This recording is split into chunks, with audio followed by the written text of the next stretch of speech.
સિદ્ધાનમ નમો આયરિયાનમ નમો વજ્જાયાનમ નમો લોએ સવસાહુનમ એસો પંચ નમોકારો serve પાવપનાસનો મંગલાનંચ સવેસીમ પડમ હવૈ મંગલ.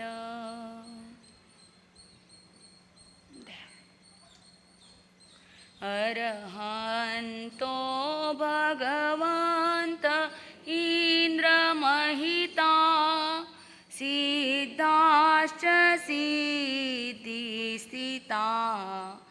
આચાર્યા જીન શાસનોન્નતિકરા પૂજા ઉપાધ્યાયકા શ્રી સિદ્ધાંત સુપાઠકા મુનિવરા રત્નત્રયા રાધિકા પંચેતે પરમેષ્ટિનો પ્રતિદિનમ કુર્વન્તુ નો મંગલમ. મંગલમ ભગવાન વીરો મંગલમ ગૌતમ પ્રભુ મંગલમ સ્થૂલિભદ્રાદ્યાય જૈન ધર્મોસ્તુ મંગલમ. ચૈતાભારહં વાસં ચકવટી મહિઢિયો સંતિ સંતિ કરેલોએ પતો ગઈ મનુતરમ ધમ્મો મંગલ મુકીઠમ અહિંસા સંજમો તવો દેવાવિતમ નમં સંતિ જસ ધમ્મે સયામનો ધ્યાનમૂલં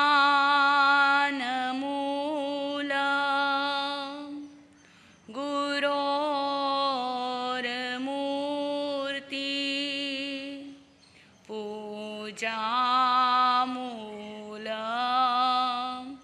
ગુરોપદ શાસ્ત્રમૂલં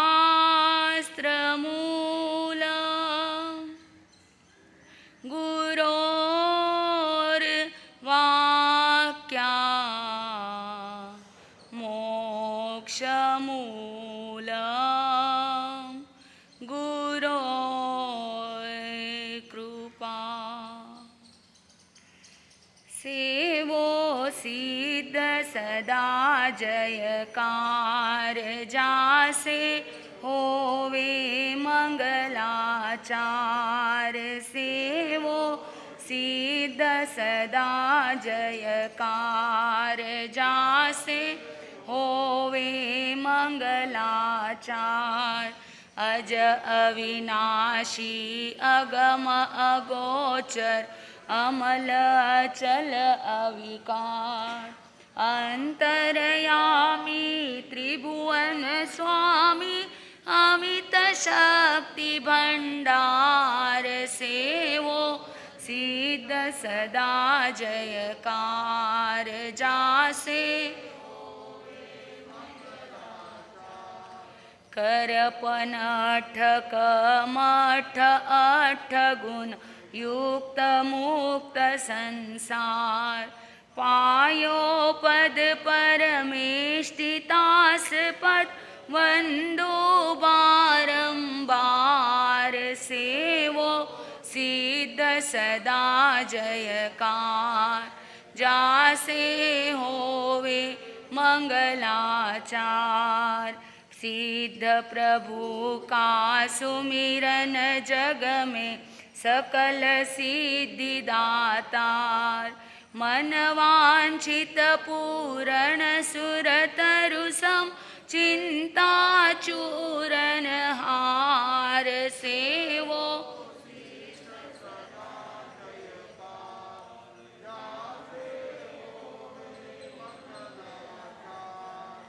जपे जाप योगीश्वरात दिन ध्यावे हृदय मंजार। तीर्थम करहूँ प्रणमे उनको जब होवे अनगार। सेवो सिद्ध सदा जयकार। जासे सूर्य उदय के समय भक्तियुक्त स्थिर चित दृढ़ताधार। जपे सिद्ध यह जापता सगर होवे रिद्धि अपार। सेवो सिद्ध सदा जयकार। जासे सिद्ध स्तुति यह पढ़े भाव से प्रतिदिन जो नर नार। सो दिव शिव सुख पावे निश्चय बना रहे सरदार। सेवो सिद्ध सदा जयकार। जासे होवे मंगलाचार। माधव मुनि कहे सकल संग में बड़े हमेशा प्यार। विद्या विनय विवेक समन्वित पावे प्रचुर प्रचार। सेवो सिद्ध सदा जयकार। जासे होवे मंगलाचार। होवे मंगलाचार। जासे होवे बेड़ा पार। सेवो सिद्ध सदा जयकार। जासे मंगलाचार। बोले सिद्ध भगवान की। श्रमण भगवान महावीर स्वामी की सदाकाल जय विजय हो।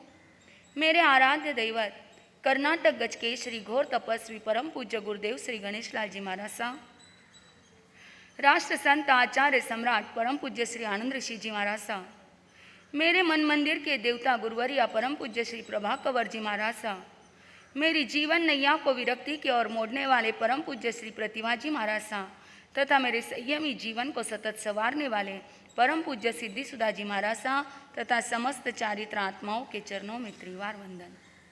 धर्म सभा में उपस्थित भाइयों, माताओं, बहनों, आज हम पहले व्रत के बारे में देखेंगे, क्योंकि बहुत दिनों से व्रत आगे आगे चल रहे हैं। अब पर्युषण के दिन भी नज़दीक आ रहे हैं, तो उसके पहले हमें व्रतों को लेकर पूरा करना है।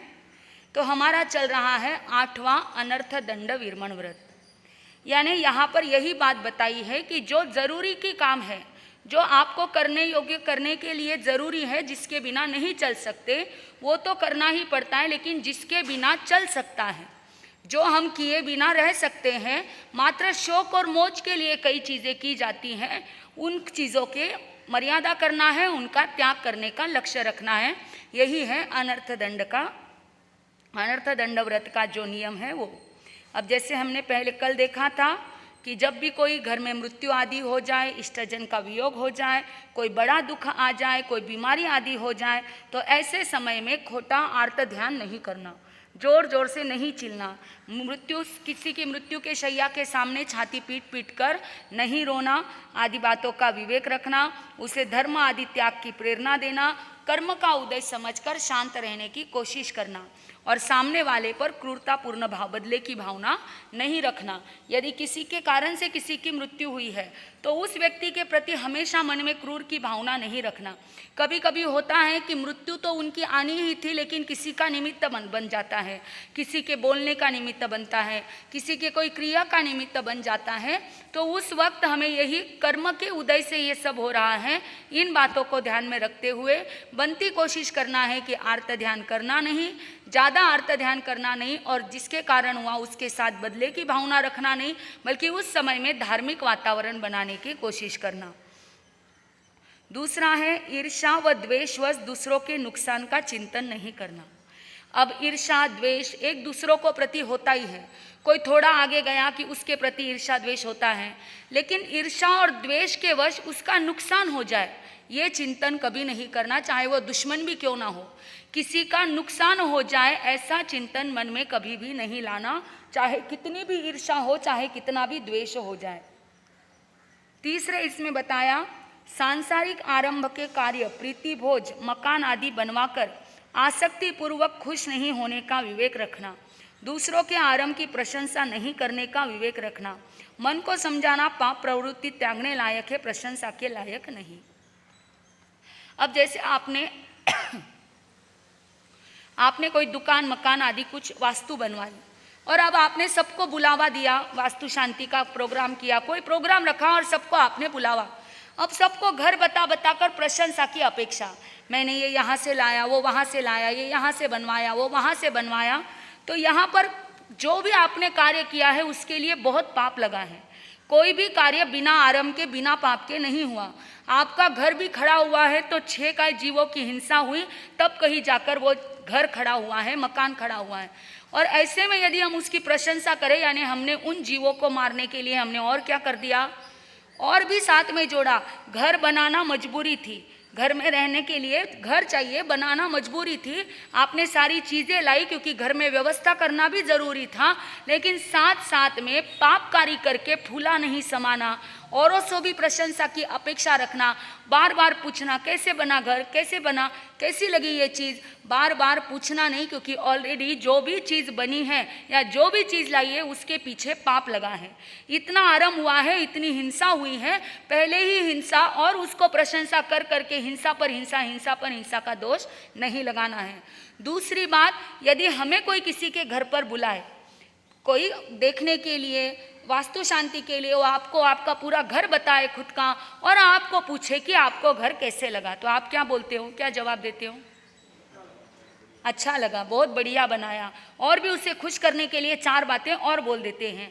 लेकिन क्या भगवान क्या कहते हैं, यहाँ पर वो डूबा तो डूबा, लेकिन साथ में खुद भी हम भी डूब गए, क्योंकि उसने पाप करके वो स्थान बनाया, हमने उस पाप को और सराया, तो कहीं ना कहीं अनुमोदन के भागी हम भी बने। तो पहली बात तो यहाँ पर विवेक रखना। अब ऐसा होता है कि बोले बिना चलता भी नहीं, सामने वाला इतना खुश होकर पूछता है, उसे अपेक्षा होती है कि हम 4 शब्द बोलेंगे, और आपका भी व्यवहार होता है कि नहीं बोलेंगे तो बोलेंगे कितना आकड़ू है, शायद ये मुझसे जलता है इसीलिए इसने प्रशंसा नहीं की। बहुत सी बातें हो सकती है। तो यहाँ पर आप थोड़ा भाषा का विवेक रख सकते हो। यहाँ पर आप ऐसा बोल सकते हो कि जैसे भाई आपने कैसे बना मेरा घर, कैसे लगा आपको, भाई आपकी क्या बात है। यहाँ पर अच्छा बोलना नहीं, बुरा भी बोलना नहीं, भाई आपकी क्या बात है, ये तो आप ही कर सकते हो। क्या कह सकते हो, आपकी क्या बात है, यानी यहाँ पर ना आपने सराहना की, बल्कि आपने उनको कहा कि भाई ये पापकारी कार्य मैंने नहीं किया, बल्कि कौन कर रहा है, आपने किया है। यानी आपका व्यवहार भी रह जाएगा, सामने वाला नाराज भी नहीं होगा, और आप भी खुद उस प्रशंसा से बच जाओगे, क्योंकि कोई लेना देना नहीं है। उसने हिंसा की, रहेगा वो, यूज वो करेगा, और बिना कारण हम जाकर हाथ ये क्या करके आते हैं, अपने बोलकर मैले करके आते हैं, खुद साथ में कुछ ना कुछ वहां से जाकर हल्का तो नहीं बल्कि कर्मों का भार लेकर आते हैं। इससे तो अच्छा है कि बोलने का विवेक रखो, प्रशंसा करने, भाई आपकी क्या बात है, ये तो आप ही कर सकते हैं, आप जैसे लोग ही कर सकते हैं। अब इसमें पुण्य पाप वो उनका जाने की, वो पुण्य कर सकते हैं या पाप कर सकते हैं, लेकिन हम तो अपने भाषा का विवेक रखते हुए अपने आप को यहाँ पर बचा सकते हैं। तो पहली बात, खुद का घर बनाया है तो 4 लोगों को बुलाया भी है, तो सबको मत पूछो कैसे लगा, प्रशंसा सुन सुनकर खुश मत हो। और दूसरी बात, कोई पूछे तो भी प्रशंसा कर करके खुश मत हो कि उसको चढ़ाने के लिए, उसको बढ़ाने के लिए, बल्कि एक ही वाक्य में विवेक के साथ में जवाब दो, ताकि उसको भी समाधान मिले और आपके भी कर्म का बंध ना हो और उससे के साथ आपकी अटैचमेंट ना रहे। तो यहाँ पर यही बात इन्होंने तीसरे इसमें बताई। फिर आगे बताया, सिनेमा थिएटर में जाकर पिक्चर देखने का त्याग या वर्ष में इतने उपरांत का त्याग, या तो जाना ही नहीं और गए तो साल में कुछ मर्यादा रखना, 2 बार 5 बार जितनी बार भी आपको मर्यादा रखनी है उतनी मर्यादा रखना, लेकिन उसके उपरांत जाने का त्याग। सर्कस, नाटक, जादू, ये जो खेल चलते हैं ना, सर्कस होती है, कई कई नाटक होते हैं, जादू के खेल आते हैं, वहाँ पर टिकट लेकर आदि देखने का त्याग। अब कहीं पर होता है कि कोई फंक्शन होता है, शादी ब्याह में आजकल जादू के खेल वाले बुलाते हैं, एक एक नए चीज़ शुरू हो चुकी है कि कोई शादी ब्याह में भी मनोरंजन के लिए किसी को बुलवाते हैं, वो जादू के खेल करता है, तो कोई अलग अलग करतब दिखाता है, तो वो बात अलग है। लेकिन टिकट लेकर जो ये सर्कस के आदि खेल चलते हैं वहाँ पर जाकर देखना नहीं और उसका अनुमोदन करना नहीं, और यदि देखना भी पड़े तो इतने उपरांत क्या करे, त्याग करे। अब यहाँ पर इन चीज़ों के लिए मनाही क्यों कही है, क्योंकि जैसे सिनेमा थिएटर में हम जाते हैं और एक घर पर मूवी देखते हैं, तो अंतर क्या होता है कि मूवी देखने के लिए जाते हैं तो वहाँ पर कितने लोग साथ में होते हैं, 500 1000, जितना बड़ा थिएटर है उतने लोग होते हैं। घर में देखेंगे तो ज़्यादा से ज़्यादा कितने, 2 लोग 5 लोग मिलकर देखेंगे।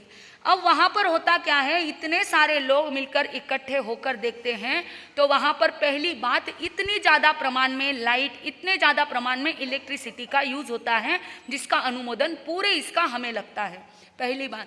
दूसरी बात, इतने सारे लोग इकट्ठे मिलकर पापकारी कार्य करने के लिए जाते हैं तो सामुदायिक पाप कर्म का उदय होता है।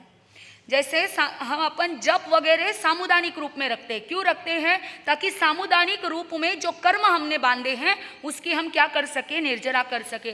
लेकिन थिएटर में आदि हर जगह जहाँ जहाँ पर भी पापकारी कार्य, वहाँ पर जब हम समूह रूप से जाते हैं तो उसमें वहाँ पर किसका बंध होता है, सामुदायिक पाप कर्म का बंध होता है। और जब फल भुगतना पड़ता है तो सामुदायिक रूप से उसका हम क्या करते हैं, फल भुगतना पड़ता है। कई बार हम देखते हैं किसी गाड़ी में जा रहे हैं, बस भर के है, उसमें पूरे बस का एक्सीडेंट हुआ, सारे लोग एक साथ में चले गए। अब सब अलग अलग जगह के रहने वाले थे, लेकिन फिर भी सामुदायिक कर्म का उदय सबके साथ में ऐसे आया कि उस गाड़ी में बैठने वाले सभी को क्या हुई, तकलीफ हुई, क्योंकि उनके सामुदायिक कर्म का उदय था। कई बार कई जगह पर जाते हैं, आग लग जाती है, कई आती है, बाढ़ आती है, घर की घर बहकर चले जाते हैं, इतनी जीव हिंसा होती है। तो ये सब साथ में क्यों हुआ, क्योंकि कभी न कभी सामुदायिक रूप से, जैसे बस में बैठने वाले सारे यात्री अलग अलग होते हैं, लेकिन कर्म का उदय साथ में क्यों आया, क्योंकि कभी न कभी ऐसे थिएटर में आदि जगह जाकर अलग अलग लोग आकर सामुदायिक कर्म का वहाँ बंद हुआ, उदय में आया, तब भी सामुदायिक रूप से उदय में आया। और इसीलिए ये बैलेंस करने के लिए सामुदायिक रूप में जाप करवाते हैं, सामुदायिक रूप में तप करवाते हैं। इसके पीछे यही उद्देश्य रहता है। समूह में हम पाप बहुत कर लेते हैं, समूह में उनके कहे बहकावे में आकर, बहाव में जाकर इतना पाप कर लेते हैं, तो कम से कम सामुदायिक रूप से समूह में क्या होना चाहिए, जप भी होना चाहिए, धर्म होना चाहिए, तप होना चाहिए। इसीलिए चातुर्मास आदि दौरान ये जप तक सामूहिक रूप से क्या किए जाते हैं, करवाए जाते हैं, ताकि आपके सामुदायिक पुण्य कर्म का भी उदय हो। अब जैसे सामुदायिक पाप कर्म का फल क्या मिलता है, साथ में कभी एक्सीडेंट होना, बाढ़ आना, उसके बाद में क्या होना, कहीं पर आग लग जाना। अब सामुदायिक पुण्य कर्म जब बांधते हैं तो उसका उदय कैसे होता है, जैसे हम सुनते हैं कई जीव एक साथ में दीक्षा ले ले, भगवान के समय में देखते हैं ना, कोई 500 लोग साथ में दीक्षा ले लिए, कोई हजार लोग साथ में दीक्षा ले लिए। तो जैसे पाप कर्म का उदय सामुदायिक रूप में जब करते हैं तो उसका फल मिलता है, तो पुण्य का भी उदय ऐसे मिलता है कि समूह के साथ में धर्म करने का मौका मिलता है, समूह के साथ में तप त्याग करने का मौका मिलता है, समूह में दीक्षा लेने का मौका मिलता है, समूह में व्रत आदि प्रत्याख्यान लेने का मौका मिलता है, क्योंकि हमने सामुदायिक कर्मों का क्या किया, बंद किया। इसीलिए कभी भी कोई जप हो, कोई सामुदायिक तप हो, कई लोग इसके प्रति उदासीन रहते हैं कि क्या समूह में जाप करना, हम हमारा कर लेते हैं, हम हमारा तप कर लेते हैं। भाई ज़रूर करते हैं, लेकिन एक के साथ सबके साथ में करते हो तो आपको सब आपका तो किया हुआ फल मिलता ही है, लेकिन समूह के अनुमोदन का फल भी आपको मिलता है। तो इसीलिए ये ऐसी चीज़ों पर जाने के लिए मनाही इसलिए कि ताकि हम सामुदायिक कर्म से बच सके। इसीलिए सिनेमा, थिएटर आदि जाकर मूवी देखने के त्याग बताए हैं। और उसी के साथ साथ में वहाँ पर इतने तरह तरह के लोग आते हैं, कौन सी संस्कृति के लोग आते हैं, कौन से लोग उठकर जाते हैं, उसके बाद उसी स्थान पर जाकर हम बैठते हैं, सामने बैठकर ऐसे विकृतियों भरे चलचित्र देखते हैं, इतने अश्लील ऐसी मूवी देखकर वहाँ से उठकर गया हुआ जीव तो अच्छे से तो नहीं जाता, और हम भी वापस उसी जगह जाकर बैठते हैं तो हमारे ब्रह्मचर्य में भी दोष लगता है, हमारे व्रतों में भी दोष लगता है। इसीलिए विवेक बनती कोशिश जाना नहीं, और कभी बच्चों के कहने से आदि जिद पर जाना भी पड़े तो उस समय में भी अपना विवेक रखना और आगार रख के ये व्रत का क्या करना, नियम लेना। सर्कस आदि के इसमें क्यों है, सर्कस में इसमें जानवरों के द्वारा कार्य किया जाता है। पैसा कमाने के लिए इंसान जानवरों पर जाति करता है। जो पशु पंछी जंगल के राजा होते हैं उनको जंगल में रहना, स्वतंत्र रहना अच्छा लगता है, लेकिन ये सर्कस करने वाले क्या करते हैं, उन पशुओं को बंदी बनाकर, बंदी बनाने का तरीका भी सही नहीं होता, उनको बहलाकर फुसलाकर उनको फंसाकर बंदी बनाया जाता है और उसके बाद में उनको अपने अधीन करके उनसे नाच नचवाया जाता है। और उन जीवों को इतनी उसकी तकलीफ होती है, और जब हम उसे देखने के लिए जाते हैं तो हम भी उसके अनुमोदन के भागी बनते हैं। आजकल तो ये शायद सर्कस वगैरह नहीं होती, लेकिन होती भी है तो ऐसी जगह पर हमें जाना नहीं चाहिए। अब अगला पॉइंट है, संत सतियों का प्रवचन छोड़कर उस समय टीवी नहीं देखना। या तो टीवी के पूरे त्याग ले लो, संत सतियों का प्रवचन भी नहीं देखना है तो भी आप पूरे टीवी का त्याग ले सकते हैं।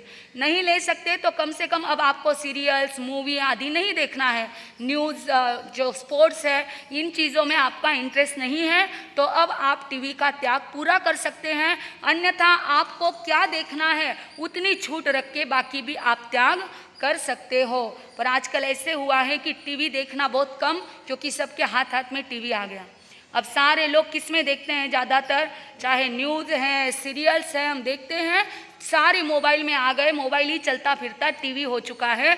तो अब आप टीवी के पचकान भी ले सकते हैं कि क्या आप देखना चाहते हो, न्यूज़ देखना चाहते हो, धार्मिक चैनल देखना चाहते हो, कोई धार्मिक सीरियल्स आती हैं वो देखना चाहते हो, तो वो छोड़कर बाकी टीवी देखने का क्या करना है, त्याग करना है। वहाँ पर ऐसे जहाँ पर कोई पॉइंट नहीं लिखे हैं वहाँ पर आप उस किताब में वो पॉइंट लिख सकते हैं। जैसे संत सतियों का प्रवचन छोड़कर उसके साथ आपको और कुछ ऐड करना है तो आप ऐड करके बाकी टीवी का त्याग ले सकते हैं। या फिर टीवी, वीडियो आदि महीने में इतने दिन देखने सुनने का त्याग, चाहे टीवी सुनो, किसी टीवी देखो या वीडियो सुनो या कुछ सुनो, तो देखना और सुनना महीने में इतने दिन उपरांत भी त्याग आप कर सकते हैं। अपने हाथ से टीवी, रेडियो आदि चलाने का त्याग, या एक दिन में इतनी बार से ज़्यादा नहीं चलाना। ये तो कर ही सकते हैं क्योंकि दिन भर तो टीवी लगाते नहीं हो। जब भी आप घर पर आएंगे या जब काम आपका ख़त्म होगा तो दिन में 4 बार 5 बार के उपरांत टीवी नहीं लगाना, इसका आप यहाँ पर त्याग ले सकते हैं। टीवी, वीडियो आदि एक दिन में इतने घंटे से ज़्यादा नहीं देखना, चाहे 1 घंटा 2 घंटा, मूवी देखते तो 3 घंटा 5 घंटा रखो भले ही, लेकिन इतने घंटे से ऊपर टीवी नहीं देखना, वहाँ पर भी आप वो घंटे भर सकते हैं। फिर है 7 कुव्यसन का त्याग, जैसे जुआ, चोरी, मांस, अंडा, मद्य, हत्या, पर स्त्री और वेश्यागमन। ये जो 7 कुव्यसन है, इन कुव्यसन का त्याग करना।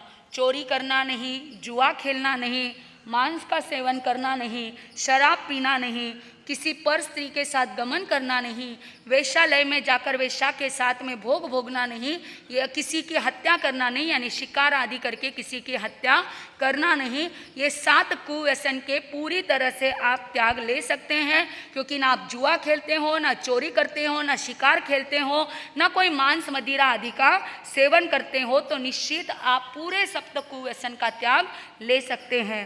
उसके बाद में बताया होली खेलने का त्याग। क्या खेलने का? होली खेलने का त्याग। क्योंकि होली खेलने में इतने सारे पाप क्या है, पानी का अपव्यय होता है। यहाँ पर कहते हैं एक बूंद पानी में असंख्यात जीव है, जो रोज यूज करते हैं वो तो करना ही पड़ता है, उससे छूट नहीं सकते। पर ये होली आदि कितने देर का, थोड़े समय का क्या होता है, मनोरंजन होता है, थोड़े समय का शौक होता है, लेकिन उसके पीछे इतना पानी क्या होता है, इतने पानी का नुकसान भी और जीवों की हिंसा भी। और वो आनंद मिलता कितनी देर का, कुछ क्षण का, बल्कि उसके बाद में वो कलर निकालने में कितनी मेहनत लगती है। इसीलिए ये होली के आदि कलर, होली का त्यौहार भले ही रंगों का त्यौहार कहा जाता है, लेकिन उसके पीछे भी अलग लॉजिक है। ये इतने सारे अलग अलग तरह के कलर लगाना, इतने सारे पानी को ढोलना, ऐसे होली नहीं मनाई जाती। आप होली का तिलक लगाकर भी होली मना सकते हैं। जैसे कलर का एक या कुक्कू का एक तिलक लो, एक दूसरों को तिलक लगा दिया और हैप्पी होली बोल दिया, तो भी आपकी होली हो सकती है। उसके लिए इतने बड़े बड़े ड्रम के ड्रम भर पानी, इतना कलर, कितना उस दिन कि रास्ते पर चलना भी क्या होता है, मुश्किल होता है। इतना ज़्यादा होली का प्रमाण बढ़ रहा है। एक और तो कह रहे हैं पानी की बचत करो, पानी कम होता जा रहा है, और दूसरी ओर तो होली आदि त्योहारों में धड़ाल्ले से इतना पानी का अपव्यय हो रहा है। तो होली खेलने का मुझे तो लगता है एक उम्र के बाद में तो पूरा त्याग कर ही लेना चाहिए। बचपन में, जवानी में चाहे जितनी खेली, लेकिन अब जब हम 40 तक आए, 45 तक आ गए, तो होली का तो पूरा त्याग कर देना चाहिए। क्योंकि होली खेलने की ना अब हमारी उम्र है, ना अब हमारा समय है। तो होली खेलने का त्याग, उसके बाद सामूहिक रूप से गंदे गीत गाने का त्याग। जैसे समूह में मिले हैं, अंताक्षरी खेलते हैं, कौन से कैसे कैसे अश्लील पिक्चर के, मूवी के गीत गाते हैं, तो हो सके तो उसका त्याग करना। विवाह आदि प्रसंगों में नृत्य डांस करने का त्याग, क्योंकि आजकल शादियों में क्या हो रहा है, ये डांस, ये संगीत पार्टी आदि इतना आयोजन, कि पहले कहते थे कि पहले शादी ब्याह में घर के लोग रसोई बनाते थे, घर की औरत रसोई बनाती थी और बाहर के लोग आकर नाचते थे, मतलब बाहर के वो 2-4 लेडीज आकर नाचती थी। अब उल्टा हो गया है, बाहर के लोग आकर रसोई बनाते हैं और घर की बहनें क्या करती है, नाचती है, जो अपने परंपरा के विरुद्ध है। तो यहाँ पर विवाह आदि प्रसंगों में सामूहिक रूप से नृत्य डांस के त्याग। आप नीचे वहाँ पर एक लाइन दी है, वहाँ पर लगे तो आप इतना रख सकते हैं कि आपके बेटे की, आपके बेटी की, आपके घर में कोई शादी है तो वहाँ पर ठीक है, लेकिन औरों के शादी में जाकर कहते हैं ना, दूसरों की शादी में, दूल्हे की शादी में अब्दुल्ला बेगाना, वो काम नहीं करना। दूसरों की शादी में तो भी कम से कम नहीं नाचना, ये बात का आप ध्यान रख सकते हैं। खुद के परिवार के लिए वहाँ एक लाइन लिखी है, वहाँ भर दे चाहे तो, मेरे परिवार के अलावा किसी दोस्त के यहाँ, दूर रिश्तेदार के यहाँ जाकर शादी विवाह के प्रसंग में नृत्य डांस आदि नहीं करना। पैसे घुमाकर मुफ्त में बाजे वालों को देने का त्याग। जैसे बाजे वालों के सामने नाचते हैं तो उनके ऊपर पैसा करते हैं और क्या करते हैं, वो बाजे वालों को देते हैं। ये भी एक प्रकार का ये अनर्थ दंड है, इसकी कोई ज़रूरत नहीं है, तो इसका भी त्याग करना चाहिए। ताश, चौपड़, शतरंज, कैरम आदि महीने में इतनी बार से ज़्यादा खेलने का त्याग। अब ये शतरंज, कैरम आदि ठीक है, आप पैसों से नहीं खेलते हैं, घर में छुट्टियों में मनोरंजन के लिए खेला जाता है, वो बात तक अलग है। लेकिन जहाँ पर पैसे लगाकर, पार्टी लगाकर, कुछ ना कुछ लगाकर बात होती है, वो खेलना नहीं। और खेलते हैं तो महीने में या साल में इतनी बार से ज़्यादा खेलने का त्याग। अब हिंसाकारी साधन, चाकू, छुरी, कैंची, मिक्सर, उखल मुसल, सिलबट्टा, हमाम दस्ता, चक्की, प्रेस, केरी, कट्टा, जूसर आदि बिना मांगे अपने घर के सिवाय दूसरों को अपनी पहल पर नहीं देना। घर में जितने भी हिंसाकारी साधन हैं, जितने भी कटाई छटाई करने के साधन हैं, छोटे चक्कू से लेकर बड़े छुरे तक, मिक्सी से लेकर वो हैंड मिक्सी, कोई भी जिससे हिंसा होती है, छेदन वेदन होता है, प्रेस आदि जिससे इलेक्ट्रिसिटी का यूज होता है, अपने घर में अपनी खुद की चीज़ें अपन खुद यूज करना। लेकिन और कोई मांगने आए तो उसे ऐसी चीज़ें नहीं देना, ना हम किसी से मांग कर लाना, क्योंकि हमारी चीज़ हम खुद की हिंसा करते हैं और वो लेकर जाता है तो अपनी चीज़ से वो भी हिंसा करता है, तो हमें भी उसका उसका अनुमोदन लगता है। इसीलिए ऐसे चीज़ों के लिए सीधा मना कर देना, मना कि मुझे पचकाने, सीधा बोलना, ऐसी चीज़ें किसी को मांगना भी नहीं और ऐसी चीज़ें किसी को देना नहीं जिससे हिंसा होती है। तो उसमें क्या क्या आता है आप पढ़ लेना, चाकू, छुरी, कैंची, मिक्सर, उखल मुसल, ये तो कुछ रहा नहीं उखल मुसल अब, लेकिन सील बट्टा, प्रेस, चक्की, ये जूसर आदि चीज़ें किसी को भी अपने पहल पर बिना मांगे घर से नहीं देना। अब आप घर पर नहीं हैं और पीछे किसी ने दे दिया तो बात अलग है, लेकिन खुद अपने हाथ से ऐसी चीज़ें किसी को गिफ्ट में भी नहीं देना। खुद के यूज करने के लिए तो देना ही नहीं, लेकिन किसी को गिफ्ट भी ऐसी हिंसाकारी चीज़ें देना नहीं। अगला, बिना जिम्मेदारी या बिना कारण किसी को व्यापार, आराम, स्नान, जीवन, शादी, खेती आदि कार्यों में, जैसे मकान बना दो, प्याज बो दो, फैक्ट्री लगा दो, अचार डाल दो इत्यादि रूप में निरर्थक सलाह और प्रेरणा देना नहीं। अपने घर का अलावा, अपने परिवार के अलावा किसी को भी तू ये बिजनेस कर ले, तू वो बिजनेस कर ले, ये तू शादी यहाँ पर जाकर कर, तू ऐसा कर, तू यहाँ पर ऑर्डर दे, यानी जो पापकारी कार्य है ना, किसी को बिना मांगे सलाह देना नहीं। और कोई मांगे तो भी बढ़ा चढ़ाकर जहाँ पाप होता हो ऐसी सलाह बिल्कुल नहीं देना, क्योंकि आप एक बार सलाह दोगे और आपके कहने से वो चालू करेगा तो जब तक वो पाप करता रहेगा, हिंसा चलती रहेगी, उसका पाप आपको भी लगता रहेगा।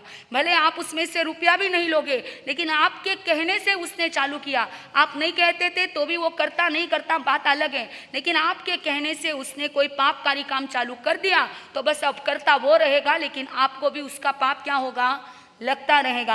अब कई बार देखते हैं स्नान के लिए घर में बच्चे होते हैं, उनको आप कहते हो कि भाई स्नान कर, एक बात समझ में आती है, वो नहीं सुनता है, उसको 2 बार अरे नहा ले 2 बार 3 बार बच्चा है, लेकिन बड़ों को समझता है ना कि कब स्नान करना है, लेकिन फिर भी कितनी बार कहा जाता है स्नान कर लो, एक बार नहा लो, एक बार नहा लो। एक बार कह दिया आपको कोई काम है, आपने कह दिया कि भाई नहा लो ये काम है, यहाँ जाना है, एक बार कहा ठीक है, लेकिन आप कितनी बार, जितनी बार कहते हैं उतनी बार आपको पाप लगता है, क्योंकि भाव से वो तो नहाए नहीं, लेकिन उतनी बार आपने भाव से अनुमोदन किसका कर दिया, नहाने का कर दिया। इसीलिए स्नान के लिए ऐसे जो पापकारी कार्य है ना, उसके लिए किसी को बोलना ही नहीं कि तू स्नान कर ले, तू नहा ले, जहाँ जरूरत नहीं है वहाँ तो बिल्कुल नहीं बोलना, क्योंकि पाप वो करेगा और अनुमोदन उसका हमें लगेगा। उसी के साथ कई लोगों को आदत होती है, मुझे बहुत अच्छा अचार बनाना आता है और मैं घर में सबके लिए अचार डालती हूँ, यहाँ तक कि परिवार में बेटी को, बेटी के ससुराल में, बेटे के ससुराल में,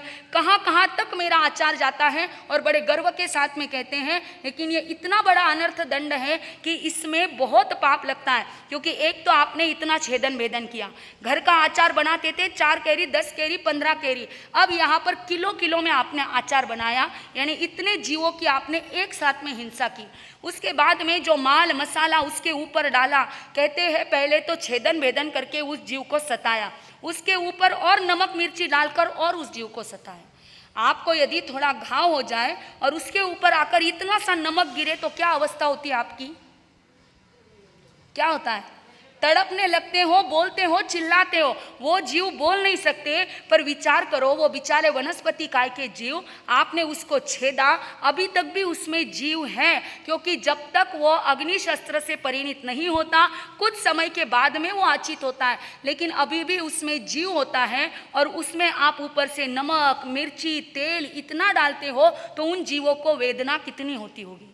वो जीव व्यक्त नहीं कर सकते, लेकिन भाव मन ये संवेदना प्रत्येक जीवों के पास में। हम आपको हर बार बोलते हैं कि ये मत समझो कि वो एकेंद्रिय और हम पंचेंद्रिय, तो अंतर है, इतना ही अंतर है कि उनके पास 1 इंद्रिय, हमारे पास 5 इंद्रिय, वो बोल नहीं सकते और हम बोल सकते, इतना अंतर है। बाकी वेदना उन जीवों में भी उतनी ही होती है जितनी हम में। इसीलिए जो कार्य मात्र प्रशंसा के लिए मेरे हाथ का बहुत भाता है, बहुत भाता है, खाकर करता क्या है, कोई अच्छी चीज़ है, आचार खाना कोई अच्छी चीज़ है, अरे बल्कि वो अपना तामसिक आहारी है, वो अपने तामस को बढ़ाने वाला, प्रकृति को खराब करने वाला है। आज तक आचार खाकर किसी का स्वास्थ्य सुधरा है? सुना आपने कि आचार खाने के बाद में किसी के स्वास्थ्य में सुधार आया? बल्कि क्या तकलीफ भी हुई है, किसी को एसिडिटी, किसी को जलन ही हुई है। यानी एक तो हमने पाप किया इतना सारा, उसको देखकर भी कोई उसकी सहायता नहीं पहुंचाई ना, उसके शरीर में कहीं ना कहीं विकृति पैदा करने के निमित्त हम बने। तो कम से कम ऐसे पापकारी कार्य अपने प्रशंसा के लिए, अपने परिवार के लिए, मेरे हाथ का भाता है, मेरे हाथ का भाता है मत करना। बहनों ने तो खास तौर पर पहचान लेना कि मेरे परिवार के अलावा मैं किसी के भी लिए आचार मसाले आदि नहीं बनाएंगे, क्योंकि हिंसा आप करोगे, यूज वो करेगा और पाप आपको लगेगा। तो इस तरह से मकान दो, प्याज बो दो, फैक्ट्री लगा दो, आचार डाल दो, सलाह भी किसी को देना नहीं, खुद बनाना भी नहीं और किसी से बनवाना भी नहीं। तो यहाँ पर ये अनर्थ दंड बताया है। उसके बाद पटाखे, जो फटाके फोड़ते हैं ना आप दिवाली के दिनों में, पहले तो दिवाली में फोड़े जाते थे, अब आजकल तो दिवाली, शादी ब्याह, जन्मदिन, यहाँ तक कि कोई क्रिकेट मैच चल रहा है इंडिया पाकिस्तान का और उसमें इंडिया जीत जाए तो कितने फटाके फूटते हैं। कोई लेना ना देना, वो पाकिस्तान हारे या इंडिया जीते, आपको कुछ मिला है? कुछ नहीं मिलता यहाँ पर। लेकिन उसके पीछे कई निमित्त में आजकल फटाके फोड़ने का रिवाज हो गया। लेकिन एक फटाके फोड़ने से 6 काय जीवों की हिंसा होती है। मात्र एक नहीं, बल्कि पृथ्वी का है, आप का है, तेव का है, वायु का है, वनस्पति का और त्रस का है। 6 जीवों की हिंसा एकमात्र किसमें है? फटाके फोड़ने में है। तो ऐसे फटाके एक तो फोड़ना नहीं और किसी को फोड़ने के लिए पैसे आदि देना। आजकल जो शादी ब्याह में त्योहार भेजते हैं, दिवाली का त्योहार भेजते हैं, उसमें भी क्या भेजते हैं? साथ में फटाके भेजते हैं। अब तो और रिवाज निकला कि सोने और चांदी के फटाके बनाकर भेजते हैं, बराबर है ना। वो तो भेजे ही भेजे और साथ में सोने चांदी के इतने पैसों के चोचले ये बढ़ चुके हैं। अरे भाई, चाहे सोने चांदी के, कहीं ना कहीं भाव तो किसका है उसमें?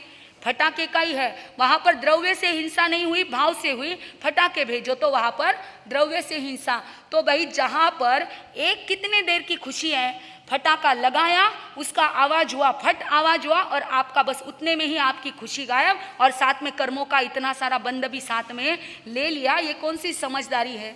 ठीक है, कोई आप उसी पैसों से कोई कपड़ा खरीद कर लाओ, 1-2 साल शरीर पर पहनोगे। कोई वस्तु, कोई चीज़ घर में खाने की लेके आओ तो व्यक्ति खाकर तो भी प्रसन्न होगा, लेकिन फटाका फोड़कर उसका आवाज़ सुनकर कौन सी प्रसन्नता होती है?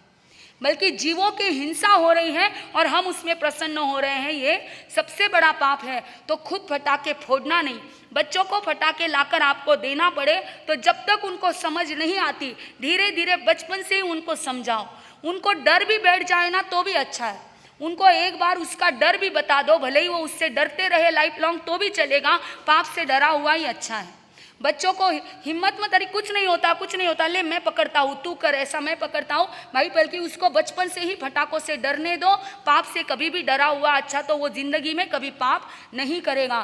तो जब तक समझ नहीं आती, वो रोता है, आसपास के लोगों को फटाके फोड़ते हुए देखता है, जिद करता है, तब भी आप उसको समझाने का प्रयास करें। किसी दूसरे चीज़ का प्रलोभन दे, मैं तुझे ये लाकर देता हूँ, और लाकर भी दे दो। और जब ये फटाके फोड़ने का समय है, उसे कहीं और घुमाने के लिए आदि लेकर चले जाओ तो वो भी नहीं मांगेगा, तो आपको लाकर भी नहीं देने पड़ेंगे।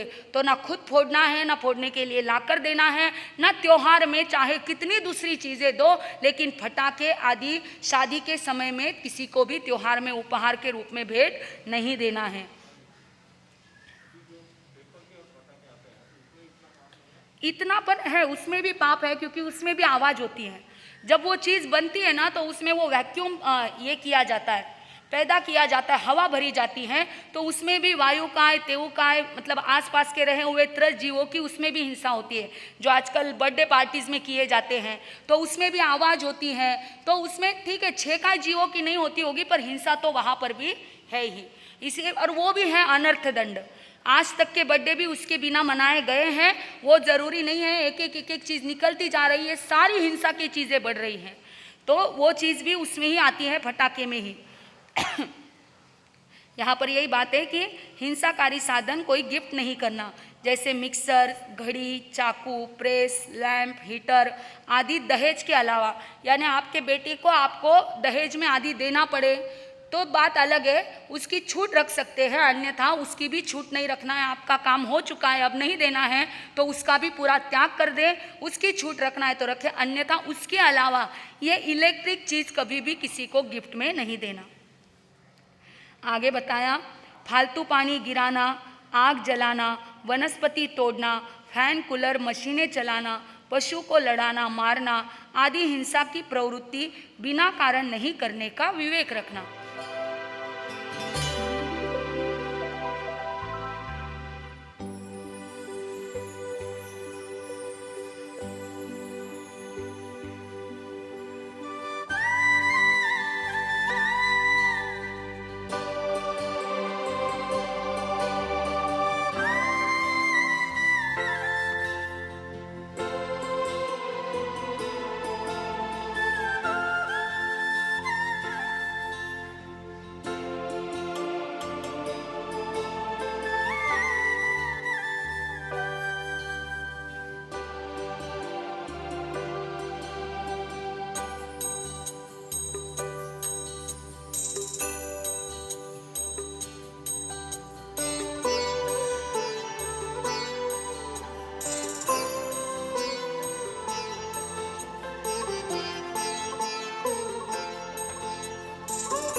बोलो।